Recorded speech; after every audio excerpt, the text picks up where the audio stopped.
অযোধ্যার 4 রাজকুমার রাম, লক্ষ্মণ, ভরত ও শত্রুঘ্ন গুরুকুল থেকে ফিরে এসেছেন। রাজমহলের অন্দরেও যেন আনন্দ ফিরে এসেছিল। অযোধ্যার রাজসীমা পর্যন্ত কেঁপে উঠল যখন এক তপস্বী রাজদ্বারের দিকে এগিয়ে এলেন। মাথায় জটা, পরনে গাছের ছাল, হাতে কমণ্ডলু, কপালে জ্বলন্ত তিলক আর মুখে এমন প্রশান্তি যেন কোনো যুগ নিজেই রাজার দরবারে হেঁটে এসেছে। রাজা দশরথ তাকে সঙ্গে সঙ্গেই চিনে ফেললেন। তিনি সিংহাসন থেকে নেমে এসে মাটিতে সাষ্টাঙ্গে প্রণাম করলেন। হে মুনিবর, আজ অযোধ্যা ধন্য হল। আজ্ঞা করুন, আমি আপনার কি সেবা করতে পারি? বিশ্বামিত্র বললেন, হে রাজন, আমি একটি যজ্ঞ করছি, কিন্তু রাতে তারকা, সুবাহু ও মারীচের মতো রাক্ষসেরা এসে যজ্ঞের বেদী অপবিত্র করে দিয়ে যায়। মুনি ঋষিরা আহত হচ্ছেন, মন্ত্র উচ্চারণ অসমাপ্ত থেকে যাচ্ছে, ধর্ম আজ অসহায়। আমার রক্ষক প্রয়োজন, কোনো সেনাবাহিনী বা অস্ত্রশস্ত্র নয়, আমি রামকে চাই। রাজসভায় এক গভীর নীরবতা নেমে এলো। দশরথ কেঁপে উঠলেন, মুনিবর, রাম তো এখনো বালক। কিন্তু ঋষি বশিষ্ঠ উঠে দাঁড়িয়ে বললেন, হে রাজন, ঋষির অনুরোধ ফেরানো অধর্ম। এই কাজ রামকে ছাড়া সম্ভব নয়। সে বালক নয়, সে স্বয়ং মহাকাল। সেখানে লক্ষ্মণও উপস্থিত ছিল। যখন সে শুনল যে কেবল রামকেই নিয়ে যাওয়া হবে, সে শান্ত অথচ দৃঢ় কণ্ঠে বলল, আমার দাদা যাবেন আর আমি যাব না, তা হতে পারে না। আমিও সঙ্গে যাব, এটাই আমার পণ। লক্ষ্মণের এই ভক্তি দেখে বিশ্বামিত্র বললেন, হে রাজন, লক্ষ্মণকেও সঙ্গে পাঠান। এই 2 ভাই একসঙ্গে থাকলেই ধর্মের উদ্দেশ্য পূরণ হবে। রাম ও লক্ষ্মণ ঋষির সঙ্গে চললেন, কাঁধে ধনুক, অথচ পদক্ষেপ ছিল শান্ত, যেন কোনো তীর্থযাত্রায় বেরিয়েছেন। কয়েক ক্রোশ হাঁটার পর তারা এসে পৌঁছালেন তারকা বনের সীমান্তে। বিশ্বামিত্র বললেন, এই বন আর আগের মতো পবিত্র নেই। এখানকার বাতাসেও যেন হিংস্রতার গন্ধ। রাম, এটাই হবে তোমার প্রথম সংগ্রাম। তারা ভেতরে পা রাখতেই সেখানকার হাওয়া বদলে গেল। ডালপালা কেঁপে উঠল, বাতাস ছাড়াই ঝরতে লাগলো পাতা। এক ভয়াল চিৎকারে চারিদিক কেঁপে উঠল। এসে গেছে তারকা, পর্বতের মতো বিশাল শরীর, রক্তজবার মতো লাল চোখ। শুধু তার কণ্ঠস্বরই যজ্ঞের বেদী কাঁপিয়ে দেওয়ার জন্য যথেষ্ট। রাম তার ধনুক তুলে নিলেন। বিশ্বামিত্র বললেন, হে রাম, দ্বিধা করো না, এটাই ধর্মকে রক্ষা করার সময়। মনে রেখো, তোমার প্রথম তীরই হবে তোমার আদর্শের ঘোষণা। রাম ধনুকে ছিলা পরালেন। তার মন ছিল শান্ত, দৃষ্টি ছিল স্থির। তীর ছুটে গেল। প্রথম তীরে সে আহত হল, দ্বিতীয় তীরে সে পিছু হটল, আর তৃতীয় তীরে সে মাটিতে লুটিয়ে পড়ল। ঋষিদের মুখে আবার আলো ফুটে উঠল। রাম ও লক্ষ্মণ ঋষির সঙ্গে আবার সামনের দিকে এগিয়ে চললেন। এক নির্জন স্থানে পড়েছিল পাষাণে পরিণত হওয়া এক নারী মূর্তি। বিশ্বামিত্র বললেন, ইনি অহল্যা। অভিশাপের কারণে পাষাণ হয়ে গিয়েছিলেন, কিন্তু এখন তাকে জাগানোর সময় এসেছে। রাম, তোমার চরণ স্পর্শই এই ভূমিতে প্রাণ ফিরিয়ে আনবে। রাম তার দিকে তাকালেন। তিনি কেবল এক পা এগিয়ে গিয়ে নিজের চরণ রাখলেন। সেই পাথর কেঁপে উঠল, চারিদিক থেকে ধুলো উড়তে লাগলো, আর তাদের সামনে আবির্ভূত হলেন এক জ্যোতির্ময়ী স্থির এক নারী। তিনি হাত জোর করে রামের চরণে লুটিয়ে পড়লেন। প্রভু, আমি মুক্ত হলাম। আপনি আমায় নবজীবন দান করেছেন। যজ্ঞের বেদী এখন সুরক্ষিত। ঋষিদের তপস্যাও এখন নির্বিঘ্ন। অহল্যা তার নিজের রূপ ফিরে পেলেন, আর সময়ও এবার মোড় নিল। জনকপুরীর পথে হাঁটার জন্য প্রস্তুত হল। বিশ্বামিত্র আগে, রাম আর লক্ষ্মণ তার পেছনে। দিন কেটে গেল। তারা পাহাড় নদী পার হলেন। বনের পথ এখন পেছনে পড়ে গেছে। অহল্যা আশ্রমের পবিত্র ভূমি রামের চরণ ছায়ায় তার চেতনা ফিরে পেয়েছে। এখন পথ জনকপুরীর দিকে, যেখানে মিথিলা নগরী এক যজ্ঞের ছায়ায় ঢেকে আছে। তোরণে তোরণে ফুল ছড়ানো, পথে পথে সুগন্ধ। নগরবাসীরা যজ্ঞের প্রস্তুতিতে ব্যস্ত। রাজা জনক ব্রাহ্মণদের আমন্ত্রণ পাঠিয়েছেন। মুনি বিশ্বামিত্র যখন জনকপুরীর দ্বারে পৌঁছালেন, রাজপুরোহিতেরা তাকে সসম্মানে আমন্ত্রণ জানালেন। স্বয়ং রাজা জনক এলেন। ঋষি বললেন, হে রাজন, আমি এক দৈব লীলায় 2 রত্ন রাম আর লক্ষণকে নিয়ে এসেছি।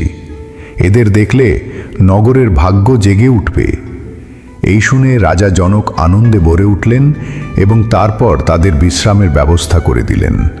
পরের দিন তখন ভোরের বেলা, রাজপ্রাসাদের অন্দরে সীতা তার সখীদের সাথে ফুল তুলতে পুষ্পোদ্যানে গেছেন। সেখানে কদম, কেওড়া, চাপা আর শিরীষের ডালপালা নুয়ে পড়েছে। কোকিলের কুহু আর হাওয়ার শব্দ শুনে মনে হচ্ছিল যেন তারাও আজ কোনো এক অজানা মিলনের সাক্ষী হতে চায়। সীতা তার আঁচলে ফুল তুলতে লাগলেন, কিন্তু তার মন চঞ্চল, যেন তার চোখ অন্য কাউকেই খুঁজছে। ইতিমধ্যে রাম আর লক্ষণও সেই বাগানের মধ্যে দিয়েই যাচ্ছিলেন।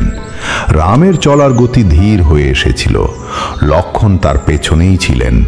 রামের দৃষ্টি সুন্দর পুষ্পোদ্যানের সৌন্দর্যে হারিয়ে গিয়েছিল। আর তারপর যেন সেই মুহূর্তটি এসে গেল, যার জন্য ব্রহ্মাণ্ডের দেবতা আর স্বয়ং কাল অপেক্ষা করছিলেন। সীতা আর রামের দৃষ্টি মিলিত হলো। এক মুহূর্ত, যা এক যুগের চেয়ে কম ছিল না। কোনো কথা হলো না, কোনো ভাব প্রকাশ পেল না, কিন্তু দুজনেই হৃদয়ে কিছু একটা স্বীকার করে নিলেন। সীতার চোখে ছিল এক প্রশ্ন, রামের দৃষ্টিতে ছিল তার উত্তর। সীতা মনে মনে বললেন, যদি আমার ভাগ্য প্রসন্ন হয়, তবে এই পুরুষই যেন আমার স্বামী হন।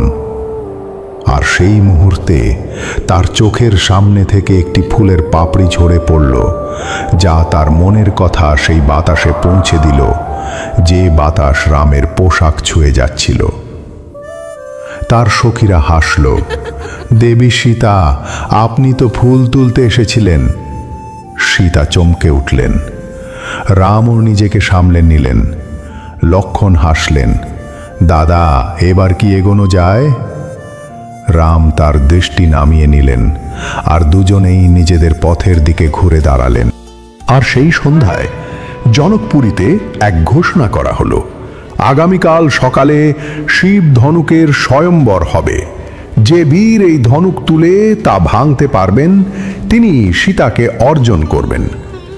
শহরে আনন্দের ঢেউ বয়ে গেল, কিন্তু সেই এক ঝলকের দেখাই সীতা আর রাম দুজনের মনেই নিশ্চিত করে দিয়েছিল যে আগামীকাল বিজয়ী কে হবে। জনকপুরীতে যখন ঘোষণা করা হলো যে যিনি শিব ধনু ভাঙতে পারবেন তিনিই হবেন সীতার স্বামী, দূর দূরান্ত থেকে রাজা, যোদ্ধা, ক্ষত্রিয় আর বীরেরা নগরে এসে উপস্থিত হলেন। নগরীকে সাজানো হলো। দেবতারা স্বয়ং সভাস্থল সজ্জিত করলেন। সেখানে ছিল সিংহাসন, মণিমুক্ত খচিত আসন, আর মাঝখানে রত্নবেদীর ওপর ছিল শিবধনু। শুধু সেদিকে তাকালেই মনে হচ্ছিল যেন কোনো দিব্য মূর্তির দর্শন হচ্ছে। সভায় শত শত রাজা, ক্ষত্রিয় আর মহান যোদ্ধারা বসেছিলেন।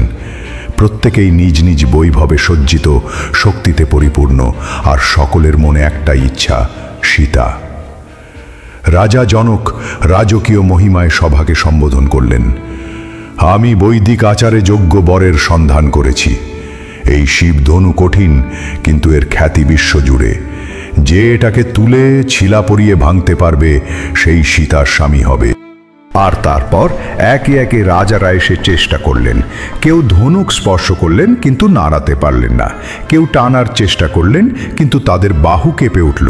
কারো হাত থেকে তলোয়ার খসে পড়ল, অন্যদের ময়ূর মুকুট হেলে গেল।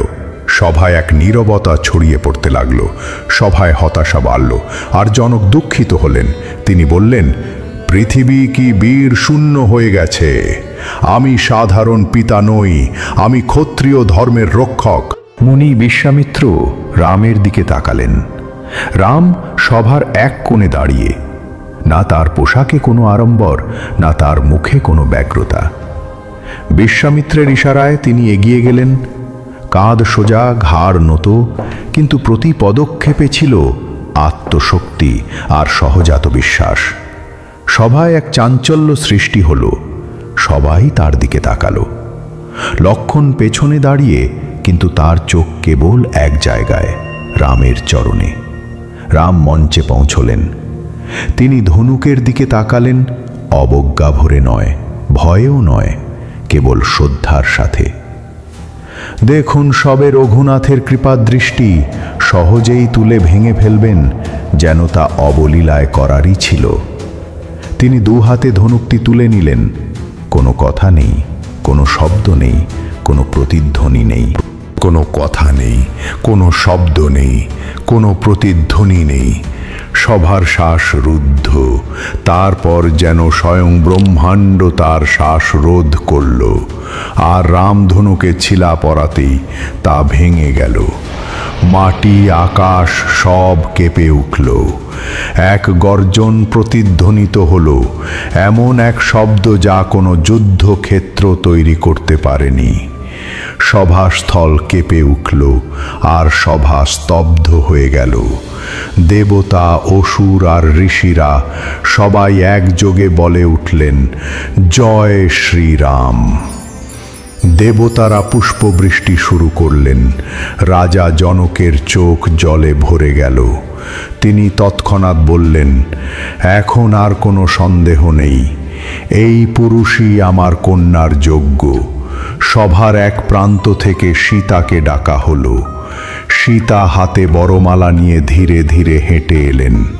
তার চলায় ছিল নারীর লজ্জা, আর মুখে ছিল কোমলতা, কিন্তু তার অন্তরে ছিল পরিপূর্ণ তৃপ্তি। তার চোখে সেই একই নীরব সম্মতি, যেমনটা ছিল পুষ্পোদ্যানে। সীতারামের গলায় বরমালা পরিয়ে দিলেন, আর সভা জয়ধ্বনিতে মুখরিত হয়ে উঠল। সমগ্র ব্রহ্মাণ্ড আনন্দিত হল। দেবতারা আকাশ থেকে ফুল বর্ষণ করলেন। গন্ধর্বরা গান গাইতে শুরু করলেন। ঋষি মুনিরা সাধু সাধু বলে ধ্বনি দিতে লাগলেন। মিথিলার নাগরিকেরা হাত তুলে জয়ধ্বনি দিল। শ্রীরাম হাসলেন। মাতা সীতা তার দৃষ্টি নত করলেন। এটি কোনো সাধারণ মিলন ছিল না, এটি ছিল ব্রতের ফল, বছরের পর বছরের অপেক্ষার উত্তর, আর এক সূচনা মাত্র। যেখান থেকে রামায়ণের সবচেয়ে সুন্দর অধ্যায়ের সূচনা হলো, আর জনকপুরী বিবাহের প্রস্তুতিতে ডুবে গেল।